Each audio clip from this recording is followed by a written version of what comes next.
Obviously, our vision and our vanguard role in the situation we're in right now is pretty much out of the picture. We are always ready to blame the United States or Europe in some mishaps.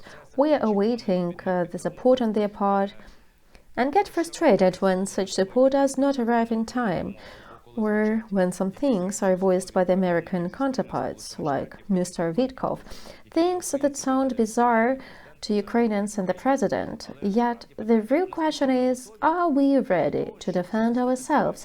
And what kind of defense we are talking about? After all, it is us in the front lines of fighting for the future and existence of not only Ukraine but the European Union as well. But first of all and foremost, it's battle for saving Ukraine. There are some obvious signs that demonstrate that we are ready. For example, when we speak of the military alliance of European states, we naturally mention the areas that coincide with Ukrainian interests, like air defense or communications or reconnaissance, the munitions manufacture and production of military equipment.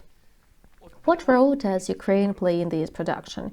On the one hand, our Ministry of Strategic Industries welcomes the foreign companies that wish to invest in production facilities on Ukrainian soil, but on the other hand, where is a market for these said foreign companies? Because the Ukrainian Army and the General Staff of the Armed Forces outline the primary needs based on criteria that's very vague. Nobody is overseeing the process, nobody controls the process, and when the ministry invites some company over, there is no guarantee the company covers one of the needs of the Ukrainian armed forces really seek to cover. And if they do need something, the general staff does not mention it anywhere. The problem is that there is no one single center to control and coordinate the entire process. Where will the weapons made in Ukraine go if, for example, they cannot be sold overseas? If we really wanted to develop joint production facilities, we would lay out the long-term strategy, since it takes years to launch such a facility.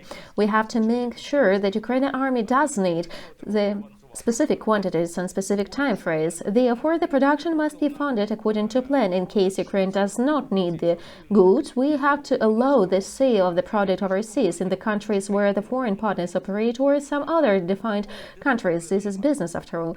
At the moment, there is no single definitive solution to this problem. Another bad thing is that we offer something to the United States. We offer them to develop our minerals. We offer them to employ Ukraine's nuclear energy. But how do we make it happen? And we spoke with Mr. Ambassador and our colleagues before. How do we make it that the offer is our initiative, not a reaction to some suggestions that are far from the beneficial for Ukraine? It does not seem like it's our initiative. Sadly, we're used to talking for the media, little very substance to back the talking. However, I'm very optimistic about the military alliance between Ukraine and Europe. Now, I'd like to come to my thesis, hoping to elaborate on the matter. So the war in Ukraine and the return of Donald Trump made Europe face the urgent necessity of creating its own autonomous defense system and economic independence. The times when Europe got cheap energy from Russia and military assistance from the US is over. Europe now must build its own military capable of fighting a full-scale war without any help from the US. We can now witness Europe moving in that direction. Obviously, Europe does not wish to spend money on this cause, and sometimes it just can't spend money on it, with some EU members having different ideas, while some non-EU members, like the UK, are in favor of the European military. However, Levito urges Europe to take care of this pressing matter. That is why Germany cancelled the constitutional norms that limited the military funding. The next Chancellor Merz made it clear he is set to spend tens of billions of euros to up the country's security. The European Commission loosened the budgetary limitations so that EU members could invest more in the defense sector. The plan presented by Ursula von der Leyen that covers additional military expenditures of 800 billion euros, 650 billion of which come from the state budgets, will be materialized. If we talk about Germany, those billions unlocked by Germany can also be allocated to provide military assistance to other countries, including Ukraine. France is the only EU country that has nuclear weapons independent intelligence network, DGS. And is the sole EU member in the United Nations Security Council. Surely, if we don't mention the United Kingdom, that's no longer a member of the European Union, yet is an ally.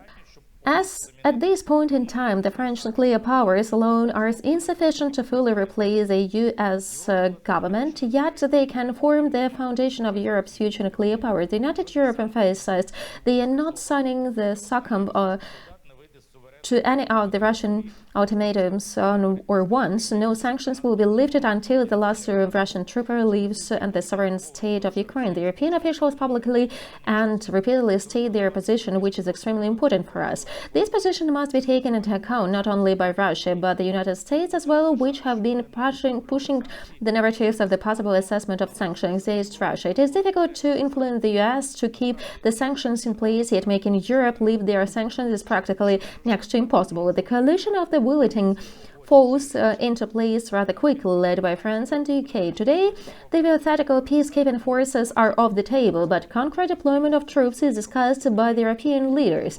The said troops will be deployed in Ukraine as one of the elements of our country's security, and most importantly, nobody cares about Russia's say on this matter. President Macron stated that loud and clear. He said no one cares about what Russia wants. Next up, a very important point, in my opinion, is the decision to deploy the chiefs of staff of the UK and France to Ukraine. This is done to replace American party in the planning of the strategic operation. This also highlights the preparations of the deployment of the European troops to Ukraine as much as it showcases the development of the relations of the armed forces of EU states and Ukraine to pretty much a military alliance. This means a lot in the context of the UK talking over the coordinated duties in Ramstein upon the US resignation. It is now hard to be certain how the European security system looks, but it seems obvious Ukraine's role is in the system is central. Ukraine has the largest battle-tested armed forces in Europe. It defends to eastern flank where the most significant threats to Europe are concentrated, and European defense system will be doomed to fail without Ukraine. It is exactly Ukraine that can make Europe strong, able to defend itself against the advanced enemy. European security is reliant on Ukraine troops in the peace deal, regardless of what the United States or even less so Russia think of that. Therefore, like I said earlier, life itself urges Europe to act definitely. The majority of Europe at least. Can Europe take on these challenges? I have no answer at this moment, but I do believe that Europe has no choice but to succeed.